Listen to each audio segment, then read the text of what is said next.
Bien, donc je suis François Mérez, je suis professeur à la Sorbonne Nouvelle, j'enseigne la muséologie, l'économie de la culture, j'enseigne effectivement aussi la muséologie à l'École du Louvre. J'ai été de 2013 à 2019 président de l'ICOFOM, donc le Comité international pour la muséologie de l'ICOM,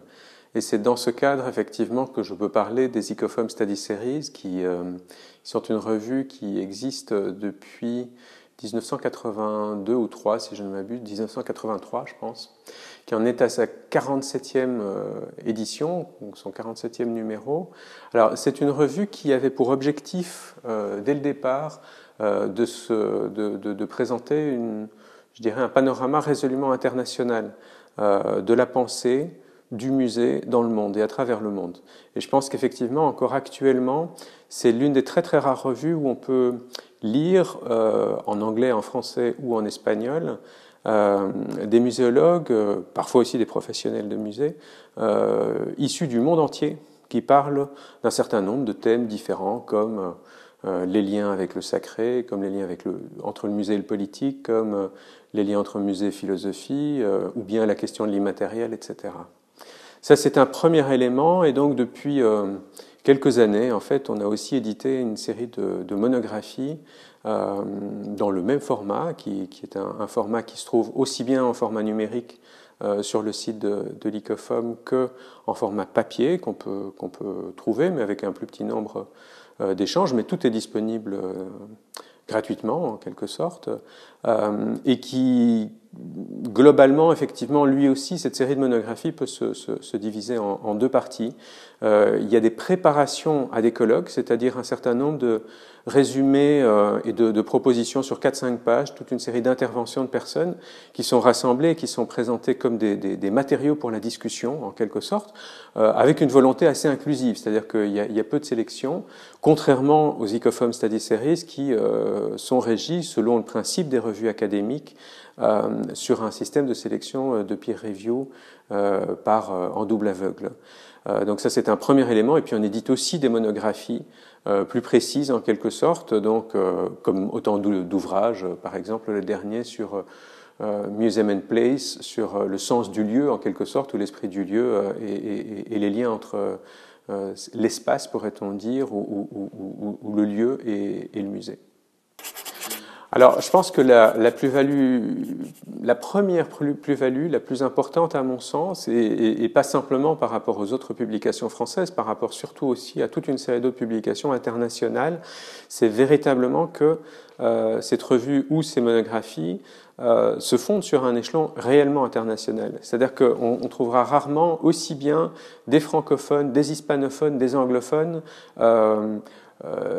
des muséologues qui viennent parfois effectivement du monde asiatique, d'Océanie, d'Australie, etc., mais aussi notamment des pays d'Amérique latine, où l'Amérique latine est vraiment un lieu extrêmement important pour la réflexion sur le musée,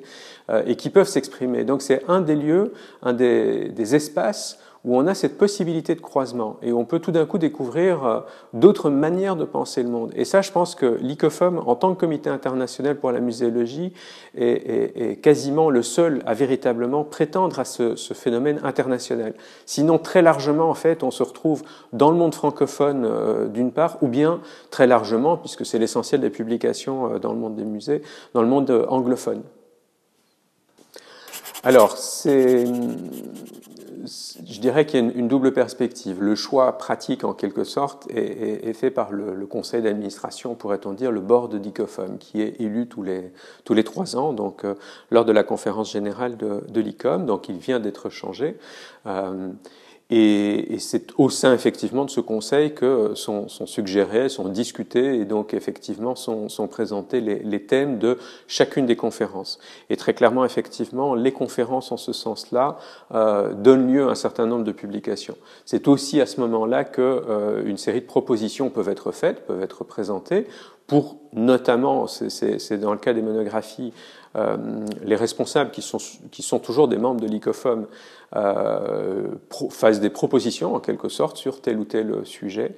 Donc ça c'est l'élément pratique. L'élément général en quelque sorte c'est toujours une thématique qui engage la réflexion. L'ICOFOM est un comité de réflexion sur le musée, sur la manière dont on peut le concevoir, dont on peut percevoir son évolution, son passé, ses transformations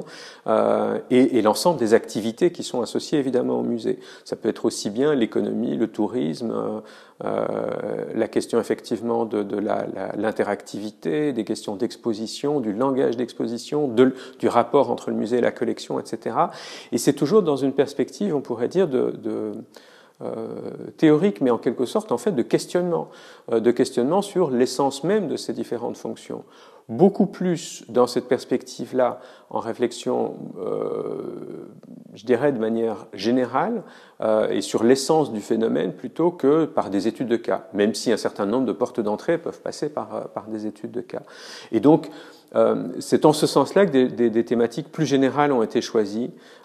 mais c'est toujours effectivement une réflexion qui vise à se positionner un petit peu en dehors, on pourrait dire, d'un cas pratique, pour voir à partir d'un élément pratique ou à partir d'éléments de tous les jours, comment justement on peut aller par-delà et réexaminer les choses pour justement mieux se positionner, pourrait-on dire, et mieux positionner l'activité du musée.